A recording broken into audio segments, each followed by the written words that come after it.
Hello hi, എല്ലാവർക്കും സുഖമാണോ? ഇന്ന് പറയാൻ പോകുന്ന ടോപ്പിക്ക് വേറെ ഒന്നുമല്ല, അവിഹിതം. വളരെ മോശമായിട്ടുള്ള കാര്യമാണെന്ന് എനിക്കറിയാം. പക്ഷെ ഞാൻ ഇന്നലെ ഒരു വാർത്ത കണ്ടു. തൻ്റെ അവിഹിതത്തിന് തടസ്സം നിന്ന മോനെ നെഞ്ചാങ്കൂട് വലിച്ച് കീറി അവിടെയൊക്കെ നഖം കൊണ്ടൊക്കെ മാന്തി പൊട്ടിച്ച് തൻ്റെ ആൺ സുഹൃത്തിനെ കൊണ്ട് കൊച്ചിനെ ആണെങ്കിൽ ബാത്റൂമിൻ്റെ ചുവരിൽ തലയിടിപ്പിച്ച ഒരു നല്ലൊരു അമ്മ ഞാൻ സൈഡിൽ കൊടുത്തിട്ടുണ്ട്. അപ്പോൾ ഇവരെക്കുറിച്ച് ഓർക്കുമ്പോൾ വിചാരിക്കുകയാണ്, ചില അമ്മമാരൊക്കെ ഭർത്താവിൻ്റെ മരണശേഷമൊക്കെ ആണെങ്കിൽ വളരെ കഷ്ടപ്പെട്ട് മക്കളെ വളരെ അഭിമാനപൂർവ്വം പഠിപ്പിച്ച കുറേ അമ്മമാരെയൊക്കെ നമ്മൾ ഓർത്ത് പോകും. ഓക്കെ, അപ്പോൾ പണ്ട് കാലത്തൊക്കെ ഈ അവിഹിതം എന്ന് പറഞ്ഞു കഴിഞ്ഞാൽ അത് കൊണ്ട് നടക്കുന്ന വളരെ ഒരു ചീഞ്ഞ ഒരു പരിപാടിയായിരുന്നു. ചീഞ്ഞ പരിപാടി എന്ന് പറഞ്ഞു കഴിഞ്ഞാൽ നാലാൾ അറിഞ്ഞ നാണംകേടാന്ന് പോകുന്നവനും ചെയ്യുന്നവനും സൈഡിൽ നിൽക്കുന്നവനൊക്കെ അറിയായിരുന്നു. അതുകൊണ്ട് തന്നെ സ്വന്തം മക്കളുടെയും ഭാര്യയുടെ അല്ലെങ്കിൽ ഭർത്താവിൻ്റെ ഒക്കെ ഇടയിൽ നിന്ന് ഇത് മാറ്റി ഇങ്ങനെ ഒതുക്കി വെക്കുമായിരുന്നു. അങ്ങനെയുള്ളൊരു കാലഘട്ടം ഉണ്ടായിരുന്നു. അത് അന്നത്തെ കാലത്ത് അവിഹിതം ഇന്നത് ലിവിങ് ടുഗദറായി പലരുടെയും ഒരു കോമൺ റൈറ്റ് ആയി. അപ്പം നമ്മുടെ കോർട്ട് തന്നെ പറയുന്നു 18 വയസ്സ് കഴിഞ്ഞവർക്ക് ഒരുമിച്ച് ജീവിക്കാം എന്നൊക്കെ പറയുന്നു. ഇങ്ങനൊരു കാലഘട്ടത്തിൽ ഇനി അതിന് എന്താ പറയുന്നത്, അതൊരു തെറ്റാണ് അല്ലെങ്കിൽ അതൊരു തെറ്റാണ് നമുക്കതറിയാം. പക്ഷെ അതിന് നിയമപരമായിട്ട് അല്ലെങ്കിൽ അങ്ങനെയുള്ള കാര്യങ്ങൾക്കൊക്കെ എന്തോരം സാധ്യത ഉണ്ടെന്നുള്ള കാര്യം നമുക്കറിയത്തില്ല. പക്ഷേ ഈ നമ്മുടെ ഒരു സ്വന്തം രക്തത്തിൽ ഒരു കുഞ്ഞ് ജനിക്കുക എന്നുള്ളത്, ഒരു കുഞ്ഞ് ഈ ലോകത്തിലേക്ക് ജനിക്കുക എന്നുള്ളത് ഒരു അച്ഛൻ്റെ അമ്മയുടെയും സ്നേഹത്തിൽ നിന്ന് വരുന്നതാണ്.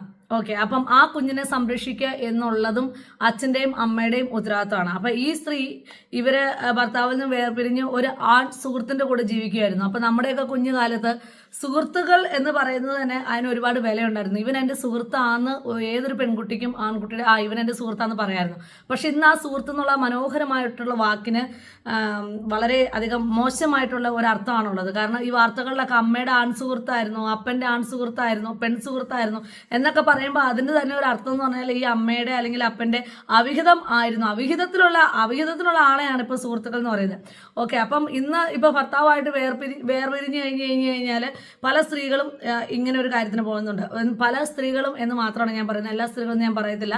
തൻ്റെ ബുദ്ധിമുട്ടുകൾ കൊണ്ട് തനിക്ക് നിൽക്കാൻ വയ്യാത്ത അവസ്ഥ കൊണ്ട് ഡിവോഴ്സ് വാങ്ങിയിട്ട് അന്തസ്സായിട്ട് കുടുംബം നോക്കുന്ന ഒരുപാട് സ്ത്രീകളുണ്ട് കേട്ടോ.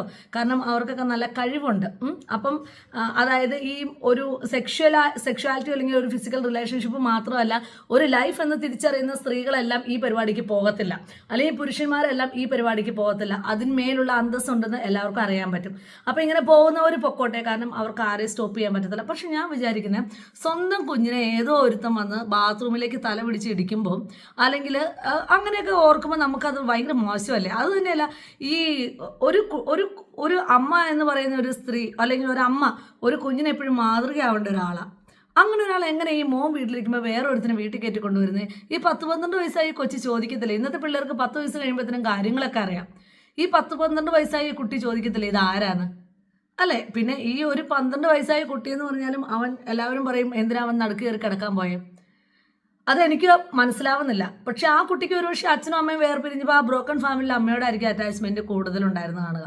അപ്പോൾ എൻ്റെ അമ്മയാന്നുള്ള ഒരു റൈറ്റ് എപ്പോഴും ഉണ്ടാവും. അമ്മയുടെ ഉള്ളിൽ ഇങ്ങനെ ഒരു ഭീകരത ഉണ്ടെന്നുള്ള കാര്യം ഈ കുഞ്ഞിനെ അറിയത്തില്ലല്ലോ, അല്ലെങ്കിൽ ഈ കുഞ്ഞിനെ വേണ്ട എന്നുള്ളൊരു കാര്യം ഈ കുഞ്ഞിനെ അറിയത്തില്ലല്ലോ. അപ്പം ഇന്നലെ വന്ന് കണ്ടവനെ കൊണ്ട് ആ കൊച്ചിനെ ഉപദ്രവിച്ചപ്പോൾ അവൾ എന്തൊരു അമ്മയാണെന്ന് ഞാൻ ചിന്തിക്കുന്നത് കേട്ടോ.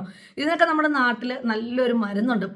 പണ്ട് കാലത്ത് ഈ അവിഹിതത്തിന് പോകുന്നവർക്ക് കൊടുത്തുകൊണ്ടിരുന്ന നല്ലൊരു സൂപ്പർ മരുന്ന് എന്ന് വെച്ച് കഴിഞ്ഞാൽ ചട്ടകം നന്നായിട്ട് പഴിപ്പിച്ചിട്ട് അങ്ങ് വെച്ച് കൊടുക്കും. അപ്പോൾ ആ വേദന അറിയുമ്പം ഈ അവിഹിതത്തിൻ്റെ സുഖം അങ്ങ് പോകും. പണ്ട് കാലത്ത് ആൾക്കാർ ചെയ്തുകൊണ്ടിരുന്ന.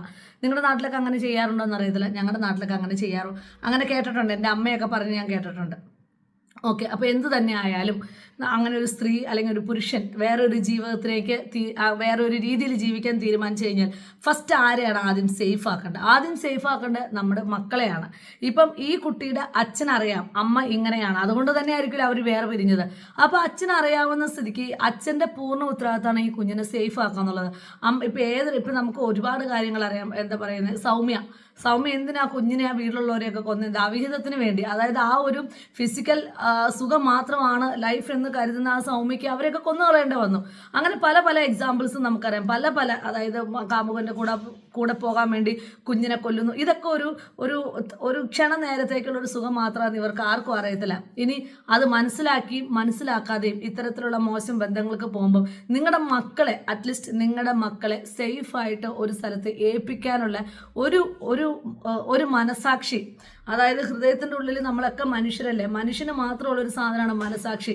പക്ഷെ എനിക്ക് തോന്നുന്നു ഇപ്പം അതിൽ കൂടുതൽ മൃഗങ്ങൾക്കുണ്ടാവും. സ്വന്തം കുഞ്ഞിനെ കൊല്ലരുത്, സ്വന്തം കുഞ്ഞ് എൻ്റെ കുഞ്ഞാന്നുള്ളൊരു ചിന്ത മൃഗങ്ങൾക്ക് കൂടുതലുണ്ടെന്ന് തോന്നുന്നു ഇങ്ങനെയുള്ള കാര്യങ്ങളൊക്കെ കേൾക്കുമ്പോൾ. അറ്റ്ലീസ്റ്റ് ഈ അച്ഛനെങ്കിലും അതിനെ സേഫായിട്ട് അച്ഛൻ്റെ കൂടെ കൊണ്ട് നിർത്തുമോ, അല്ലെങ്കിൽ അമ്മാമ്മമാരുടെ കൂടെ കൊണ്ടുപോയി നിർത്തുമോ. ഇനി രണ്ടുപേർക്കും ആ കുഞ്ഞിനോട് താല്പര്യമില്ലെങ്കിൽ അതിനെ ഏതെങ്കിലും ഒരു ഓർഫനേജിലോ ഏതെങ്കിലും ഒരു അനാഥാലയത്തിലോ അല്ലെങ്കിൽ ഒരു പോലീസ് സ്റ്റേഷനിലെങ്കിലും കൊണ്ടുപോയി കൊടുക്കാനുള്ള ഒരു മനസ്സ് കാണിക്കണം. ഇങ്ങനെ മക്കളെ നശിപ്പിച്ച് കളയരുത്. നിങ്ങൾ നിങ്ങളുടെ എന്ത് എന്താ പറയുന്നത് സുഖത്തിൻ്റെ പുറകിൽ നിങ്ങൾ പോയാലും നിങ്ങളുടെ മക്കളെ നശിപ്പിച്ച് കളയരുത്. നിങ്ങളുടെ മക്കളെ എന്താ പറയുന്നത് ഇങ്ങനെ നശിപ്പിക്കരുത്. കാരണം അവർക്ക് കുഞ്ഞുനാളിലുണ്ടാകുന്ന വേദനകൾ, സങ്കടങ്ങൾ, ഇത്തരത്തിലുണ്ടാവുന്ന ഇത് വലിയൊരു മാനസിക മുറിവാണ് ആ കൊച്ചിന്. ശാരീരികമായിട്ട് എൻ്റെ ശരീരത്ത് വലിച്ചു കീറിയെങ്കിലും എനിക്ക് ഫീൽ ചെയ്തൊരു കാര്യം, ആ മുറിവ് അതിൻ്റെ ജീവിതകാലം മുഴുവൻ അതിൻ്റെ മനസ്സിൽ കിടക്കുന്നുള്ള, ആ മുറിവ് പോകത്തില്ല. അപ്പോൾ ഇങ്ങനെയുള്ള മുറിവുകൾ കൊണ്ട് ഒരു വ്യക്തിയുടെ, ഒരു കുഞ്ഞിൻ്റെ ഒരു ജീവിതമാണ് ഈ മാതാപിതാക്കൾ അവരവരുടെ ഇഷ്ടത്തിന് വേണ്ടി ഒരു കുഞ്ഞിൻ്റെ ഒരു ജീവിതമാണ് മാതാപിതാക്കൾ നശിപ്പിക്കുന്നത്. അപ്പം നമ്മുടെ സമൂഹത്തിൽ ഇനി ഇങ്ങനെ ഉണ്ടാകരുത്. എന്താ പറയുന്നത്, പരസ്ത്രീ ബന്ധവും പരപുരുഷ ബന്ധവും ഒക്കെ വളരെ കോമൺ ആയിക്കൊണ്ടിരിക്കുന്ന ഈ കാലഘട്ടത്ത് അറ്റ്ലീസ്റ്റ് സ്വന്തം രക്തത്തിലുണ്ടായ കുഞ്ഞുങ്ങളെങ്കിലും നമ്മൾ ഓർക്കണം, നമ്മൾ ചിന്തിക്കണം. അല്ലാതെ ഇമ്മാതിരിയുള്ള അക്രമം കാണിച്ച് വെക്കരുത്. ഏതെങ്കിലും ഒരു ലൈഫിൽ ഏതെങ്കിലും ഒരു പോയിന്റിൽ എനിക്കിതിനെ വേണ്ട എന്ന് തോന്നിക്കഴിഞ്ഞാൽ കൊന്നു കളയരുത്, അല്ലെങ്കിൽ അതിനെ ഉപദ്രവിക്കരുത്. പകരം എവിടെയെങ്കിലും സേഫ് ആയിട്ടുള്ള ഒരു സ്ഥലത്ത് ഒരുപാട് സ്ഥലങ്ങളുണ്ട്, ചുമ്മാ ഒന്ന് ഇറങ്ങി അന്വേഷിച്ചാൽ മതി. ഒരുപാട് സ്ഥലങ്ങളുണ്ട്, എവിടെയെങ്കിലും കൊണ്ടേ കൊടുക്കുക. അപ്പം നമ്മൾ ഈ പുള്ളിക്കാരി ഒരു യൂട്യൂബ് ചാനൽ നടത്തുന്ന ഒരു അവതാരകയാണ്. അപ്പോൾ അവരുടെയൊക്കെ മുമ്പിൽ വന്നിട്ട് നല്ല അടിപൊളിയായിട്ടൊക്കെ സംസാരിക്കുമ്പോൾ ഓർക്കുക പിന്നാമ്പുറത്ത് എന്താന്ന്. ഇടയ്ക്കിടയ്ക്കൊക്കെ നമ്മുടെ ഈ മേക്കപ്പും നമ്മുടെ മുഖം മൂടിയൊക്കെ അഴിച്ചു വെച്ചിട്ട് നമ്മൾ കണ്ണാടിയുടെ മുമ്പിൽ പോയി ചുമ്മാ ഒന്ന് നിന്നൊന്ന് ആലോചിക്കുക നമ്മുടെ ലൈഫിൽ നമ്മൾ ശരിക്കും എന്താണെന്നുള്ളൊരു കാര്യം. അപ്പം നമുക്ക് മനസ്സിലാവും നമ്മുടെ ലൈഫിൽ എവിടെയാണ് തിരുത്തേണ്ടത്, എവിടെയാണ് തിരുത്തപ്പെടേണ്ടത് എന്നുള്ളൊരു കാര്യം. Thanks for watching.